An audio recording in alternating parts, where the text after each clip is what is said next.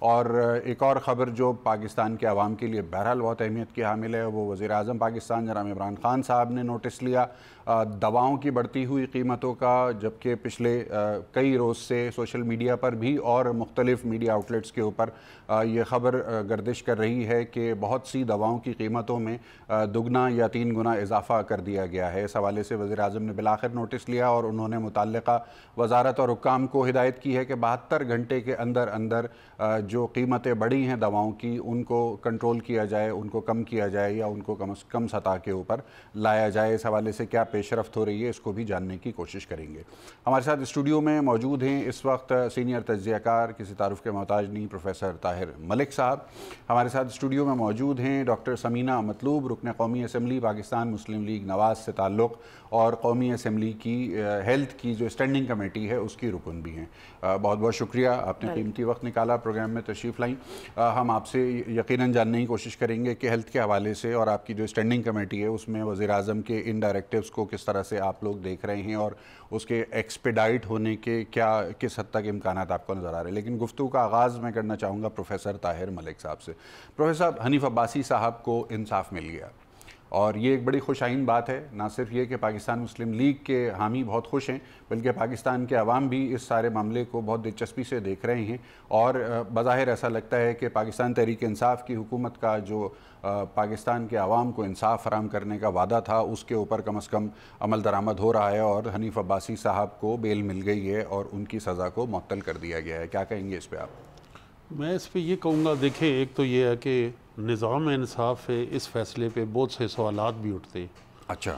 اور ان کی میں یہ آپ کے پروگرام کے توسط سے اجازت چاہوں گا کہ دیکھیں کچھ چیزیں ہوتی ہیں ان ریٹروسپیکٹ، الزامات لگے، استغاثہ بنا اور پھر آپ کو اس کا ٹرائل شروع ہو گیا، آپ اریسٹ ہو گئے.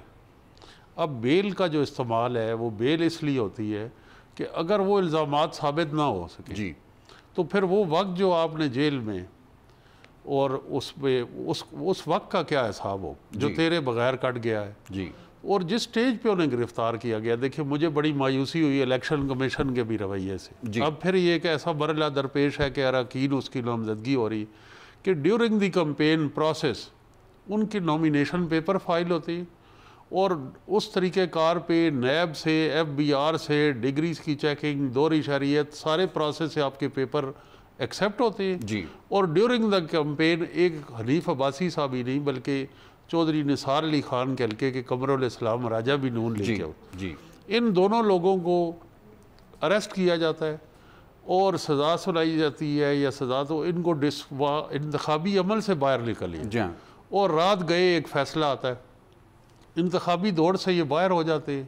اور اب جا کے اتنے عرصے بعد یہ پتہ چلتا ہے کہ بھئی وہ تو جو تھی جو فیصلہ تھا اور جو سزا تھی وہ ماتحت عدالت کی، وہ اس سے بڑی عدالت ہائی کورٹ نے فتح. تو ہائی کورٹ کو میرے خیال سے اس کے اوپر ایک نوٹ بھی لکھنا چاہیے اس طرح کے کیسز میں کہ ان ریٹروسپیکٹ اداروں کی کیا رول ہے، ان کو کس طرح ذمہ داری کا مظاہرہ کرنا چاہیے، ہماری پروسیکیوشن سسٹم میں، کرمنل جسٹس سسٹم میں کیا لیکونز ہے، تاکہ ہم اس احتساب کو سیاسی انتقام سے بالا تر. پاکستان کا المیہ یہ ہے کہ 30 سال کی تاریخ، 40 سال کی تاریخ، کہ یہ درست ہے کہ ملک میں کرپشن ہے، اس پہ بھی اتفاق ہے کہ احتساب ہونا چاہیے، لیکن اس پہ بھی اتفاق ہونا چاہیے کہ احتساب کا عمل سیاسی انتقام کا ذریعہ نہ ہو.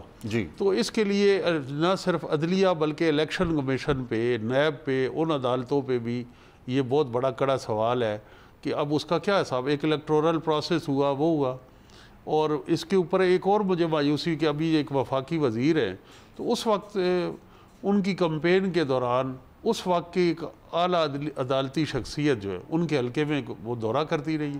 میں نے ٹویٹ کیا، میں رسپانسبلٹی اون کرتا ہوں کہ جب ایک کینڈیڈیٹ کھڑے ہوں تو اس وقت آپ کو اس کو وہ آپٹکس دینے کی کیا ضرورت ہے. آپ اسپتال میں جا رہے ہیں، حکومت پہ تنقید کر رہے ہیں. وہ سارے پروسیس جو ہے انتخابی ضابطہ اخلاق کی خلاف ورزی تھی.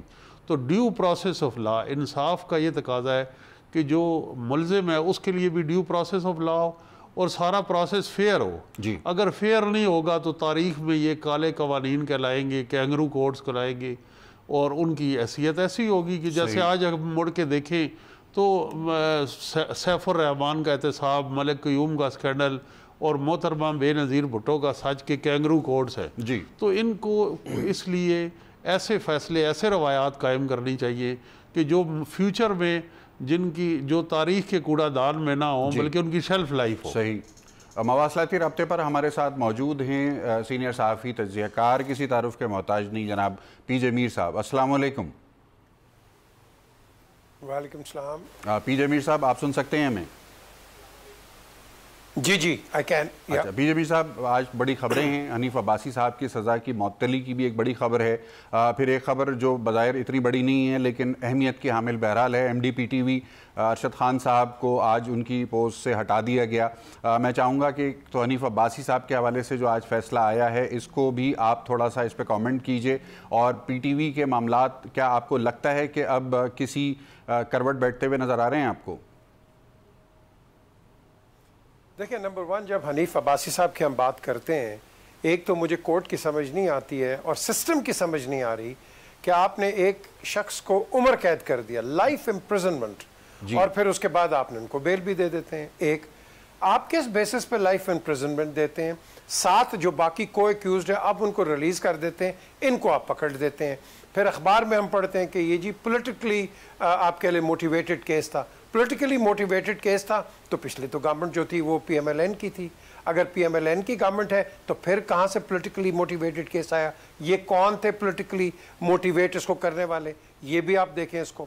اب دا کوشچن از یہ ساری کھچڑی بنی ہوئی ہے اور ہم اپنے قانون کے سسٹم کا مذاق اڑا رہے ہیں.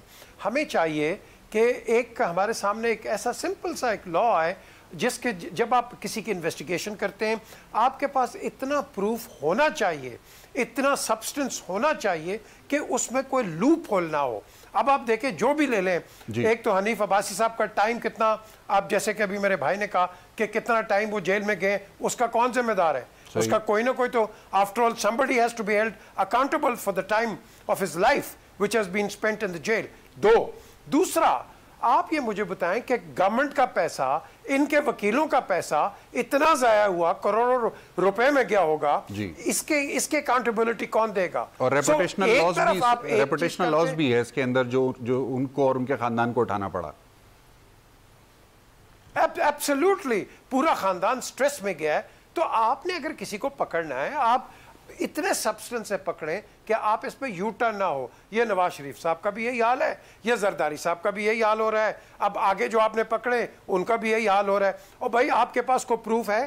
ابھی پرسوں ایک آدمی گیا ہے لئیک احمد, اس کو پکڑ کے وہ کہیں کار پارک میں پھر رہا تھا, اس کو پکڑ کے گاڑی میں بند کر کے نیب اٹھا کے لے گئی. سو اس چیز کو we need to be transparent and above board on this, کیونکہ اگر آپ نہیں کریں گے ہر قسم کی اسپرشنز اور پرسیپشنز رادر مس پرسیپشنز پڑیں گی ہمارے گورننس سسٹم پہ. تو میں سمجھتا ہوں کہ وی ہیو ٹو ریویو کہ whatever is going on because this کی not continue. This will have a very negative effects for the latter governments and for the state of Pakistan. صحیح, ٹھیک ہے. میں آتا ہوں آپ کی طرف دوبارہ.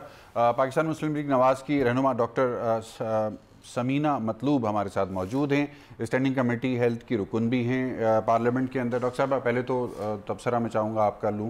حنیف عباسی صاحب کی آج جو سسپینشن ہوئی ہے سزا کی اور جو ان کی ضمانت ہوئی ہے اس کے اوپر آپ کیا کہیں گی؟ یہ بہت اچھی بات انہوں نے کی ہمارے تجزیہ نگار صاحب نے. دیکھیں جی, ہم لوگ اگر ہم اپنا احتساب خود بھی کریں تو ہم کہاں کھڑے ہیں, ہم کس لیول پہ کھڑے ہیں, ہم اپنی آنے والی نسلوں کو کیا دے رہے ہیں؟ مینٹلی ڈسٹربنس پیدا کی, اس کی کوئی قیمت نہیں ہے کہ آپ نے ان کی فیملی کو ٹارچر. ان کی حنیف عباسی صاحب کی بیٹی ایک ڈاکٹر ہے اور ہاسپٹل میں ڈیوٹی کرتی تھی, اس کے ساتھ مس بیہیو ہونا شروع ہو گیا. اسی طرح یہ ساری باتیں چھپی ہوئی نہیں ہیں. تو کیا یہ نارمل لوگوں کا یہ نارمل ایٹیچیوڈ ہے؟ میں تو نہیں سمجھتی. یہ ہم سب سائیکولوجیکلی سک ہیں, ہمیں سب کو ٹریٹمنٹ کی ضرورت ہے. تو اس میں پھر ایٹ دا اینڈ اسے ریزائن دینا پڑا. وہ مینٹلی ٹارچر میں رہیں, انہوں نے بہت اپنے آپ کو تکلیف بھی دی, اور جو خود بندہ سفر کر رہا ہے اس پوزیشن سے اس کے ساتھ کیا بیت رہی. اور پھر آپ آج 9 ماہ کے بعد اسے ریلیف دے گئے. ہم عدالتوں کو نہیں کچھ کہہ سکتے ہیں، ہمارا منہ بندھا ہوا ہے، ہم بند ہیں، ہم مجبور ہیں جی، ہمیں احترام کا حکم دیا گیا، ہم احترام کرتے ہیں، لیکن خدا را ہماری تاریخ خراب نہ کریں، ہماری آنے والی نسلیں خراب نہ کریں۔ آج جو ہم ان کے ذہنوں میں اپنی عدلیہ کا جو کنسیپٹ بٹھائیں گے، وہ اس کو نارملی اپنے ذہن میں ہمیشہ کے لیے رکھ کے وہ آگے والا ہمارا آنے والا جو کل ہے وہ اسی طریقے کا ریفلیکشن ہمیں ملے گا۔ تو ہمیں اپنے آپ کو اور ہمیں اپنی آنے والی نسلوں کو اور جو اب جو نسلیں چل رہی ہیں ہمارے ساتھ، ان کے لیے ہمیں اپنی پازیٹیوٹی لینی ہے، اور یہ جو قدم اٹھایا گیا تھا یہ انہیں پولیٹکس سے باہر کرنے کے لیے، الیکشن کنٹیسٹ نہ کرنے کے لیے اٹھایا گیا تھا، اور یہ انٹینشلی اٹھایا گیا تھا، لیکن سب نے ایکسیپٹ اس لیے کیا خاموشی کے ساتھ، جی عدلیہ کا فیصلہ ہے۔ ٹھیک ہے، گفتگو کے سلسلے کو ہم جاری رکھیں گے ایک مختصر وقفے کے بعد۔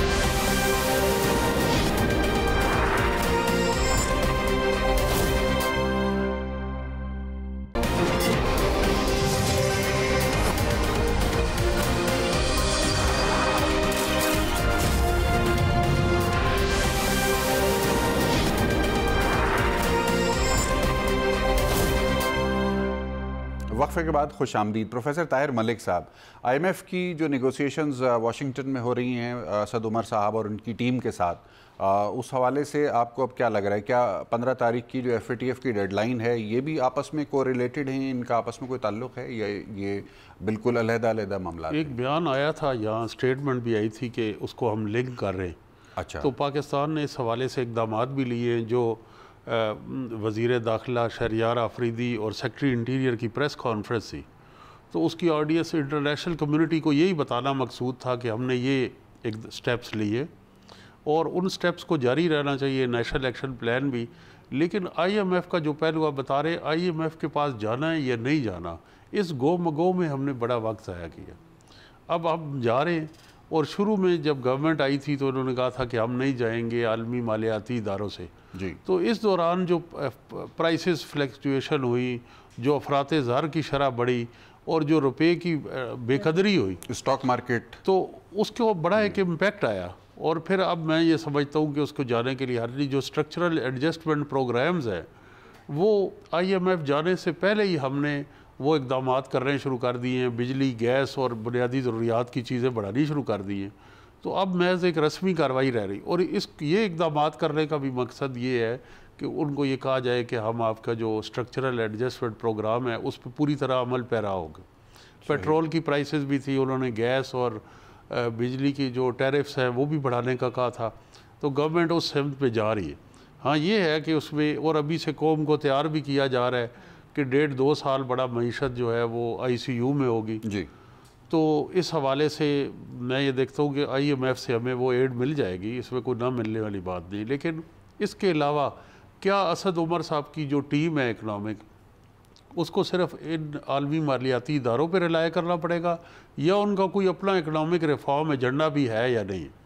وہ ہمیں دکھائی نہیں دیتا۔ اور بڑی خوشائند بات تھی کہ انہوں نے ایک اکنامک ایڈوائزری کونسل بنائی، تو اس کے بھی کنٹروورسی ہوگی کہ یہ 1-2 لوگ جو ہے ریزائن کر گئے، لیکن اس کے باوجود کسی بھی ٹاسک فورس کا، کسی بھی ایڈوائزری کونسل کا پالیسی میکنگ میں لنک نہیں نظر آ رہا، صحیح، اور بالا ساری چیزیں ہو رہی ہیں۔ تو یہ صورتحال یہ ہے کہ اس میں قوم کو اعتماد میں لینا چاہیے، اسد عمر صاحب کو، اور پارلیمنٹ مناسب فورم ڈسکشن ہونی چاہیے بی جے پی صاحب، میں آپ سے 2 چیزیں اس حوالے سے جاننا چاہوں گا۔ ایک تو آئی ایم ایف پروگرام کے حوالے سے بظاہر لگ رہا ہے کہ سرٹنٹی آ گئی ہے اور نیگوسیشنز جو ہیں وہ آخری مراحل کے اندر آ گئی ہیں، لیکن ایک بڑا اہم نقطہ ہے جو بھی پروفیسر صاحب نے اٹھایا، ایک تو اکنامک ایڈوائزری کاؤنسل کی جو کمپوزیشن ہے اس کو لے کے شروع میں جو تنازعہ ہوا اس سے سب واقف ہیں، ایک انفارچونیٹ صورتحال پیدا ہوئی۔ اب کیا کر رہی ہے اکنامک ایڈوائزری کاؤنسل، کس حد تک مؤثر ہے، اور انہوں نے ایسا کیا روڈ میپ اب تک بنا لیا ہے کہ جس کے نتیجے میں بظاہر ایسا جو لگتا ہے کہ اسد عمر صاحب اور ان کی ٹیم صرف فائر فائٹنگ کر رہی ہے، تو کیا فائر فائٹنگ سے بیونڈ بھی کچھ چیزیں ہیں جو پیپر پہ آ گئی ہیں اور وہ اس قابل ہیں کہ ان کے اوپر عمل درآمد کیا جا سکے؟ دیکھیں پروفیسر صاحب نے بالکل صحیح بات کی ہے۔ یہ ایک تو it is a general state of confusion کہ ایک تو بتائیں کہ آپ کے پاس ایڈوائزری کونسل میں کون سے ایسے تیر پیڑے ہیں کہ جو آپ اس ڈائلیما سے آپ کو نکال دے, اس اکنامک میں کہوں گا ایک ریپریشن سے آپ اس کو نکالیں. آپ کو چاہیے جو آپ کے جو برینز ہیں, میں بار بار کہہ رہا ہوں, اور بھائی اگر پی ٹی آئی اگر آ گئی ہے گریٹ, اس کو سپورٹ کرو. اگر پی ایم ایل این میں کوئی اکنامک برین ہے, پیپل پارٹی میں ہے, آپ اس کو لو. میں تو اس حد تک جا رہا ہوں کہ شوکت عزیز جس نے 7 سال 60 روپے پہ ڈالر رکھا ہے, آپ اس سے کیوں نہیں ایڈوائس لیتے ہو؟ مجھے بتاؤ نا. آپ کیا کرتے ہو کہ جس کو ابھی آپ نے اپنے پرولوگ میں بھی کہا کہ ارشد خان کو ایم ڈی لگایا, اس کے بعد انسیریمونیسلی آپ نے نکال دیا. پاکستان کی ٹریڈیشن بن گئی ہے کہ کوئی وزیر اعظم ہو, کوئی پریسیڈنٹ ہو, کوئی چیئرمین ہو, کوئی ڈائریکٹر ہو, اس کو بڑے عزت سے لاتے ہیں اور اس کے بعد بے عزت کر کے آپ باہر پھینک دیتے ہیں. یہ ہمارا نیشنل کیریکٹر ہے. اس کیریکٹر کو we have to get out of it.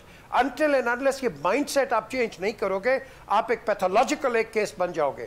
اب آپ کے پاس عمر کی جو بات کریں اسد کی, اسد should get people جو کہ who are masterminds in this. And Engro چلانے سے آپ پاکستان کے فائنانس منسٹر ضرور بن گئے, great, kudos to you. But بھائی get some good people around you. اکبر بادشاہ جس کو ہم گریٹ کہتے ہیں, اس کی گریٹنس یہ تھی کہ اس کے یہ جو 9 رتن تھے وہ انٹیلیجنٹ لوگ تھے. اکبر واز ناٹ دیٹ انٹیلیجنٹ, اس کے 9 رتن ہوتے تھے. سو اٹ ڈزنٹ مین کہ اگر آپ کسی انٹیلیجنٹ کو لے کے آؤ گے تو آپ انڈرمائن ہوگے. ہمارے ملک کی پرابلم یہ رہی ہے کہ ایک لیڈر تو بن جاتا ہے لیکن نیچے کیا ہوتا ہے, سائیکوفنس. نیچے کیا ہوتا ہے, چمچے, یہ ڈوئیاں, پیالے, چمچے, اس طرح کے آپ لوگ کٹے کرتے ہو. We got to get out of that. یہ جو ٹاسک فورس بنی ہوئی ہیں, ان کی جو سفارشات ہیں, اس کی بنیاد پہ کوئی ٹینجیبل روڈ میپ بنتا ہوا اب تک میڈیا کے سامنے, عوام کے سامنے یا اسمبلیوں کے سامنے پیش نہیں کیا گیا.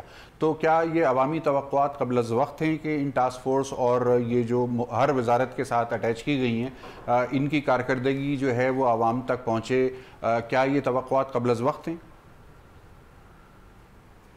آپ کا سب سے بڑا فیلئر ہوتا ہے کہ جب آپ اپنے ملک کے اندر ٹاسک فورسز کریٹ کر دیتے ہیں, جوائنٹ انویسٹیگیشن ٹیمز بنانا شروع کر دیتے ہیں, وچ مینس افیکٹولی کہ آپ کے جو کنسرنڈ ادارے ہیں وہ کام نہیں کر رہے. That is the reason you have this, because there is a huge trust deficit amongst our own selves. So اس کو آپ overcome کرو. سمینہ مطلوب صاحبہ, رکن قومی اسمبلی پاکستان مسلم لیگ نواز, ایک تو آپ ہمیں تھوڑا حنیف عباسی صاحب کے معاملے کے بیک گراؤنڈ کے حوالے سے تھوڑا سا آگاہ کیجیے گا, اور پھر مزید اس حوالے سے جو اب ایف اے ٹی ایف اور آئی ایم ایف اس وقت ڈسکس ہو رہا ہے اس کے اوپر بھی آپ کی پارٹی کا کیا موقف ہے؟ میں تھوڑا سا ایفیڈرین کے متعلق یہ بتانا چاہ رہی تھی. وٹ از ایفیڈرین, جس کو ہم نے اتنا ایشو بنا کے رکھ چھوڑا. یہ ایفیڈرین میڈیسنز میں استعمال ہوتی ہے اور اس کا باقاعدہ کوٹا ہوتا ہے جو لائسنس یافتہ ہوتا ہے. یہ لوگ ایسے نہیں یہ خرید سکتے, یہ گورنمنٹ کی طرف سے لائسنسڈ ہوتا ہے. اور یہ ایسی میڈیسن ہے جس کا اکیلے کا کوئی خاص فائدہ نہیں ہے.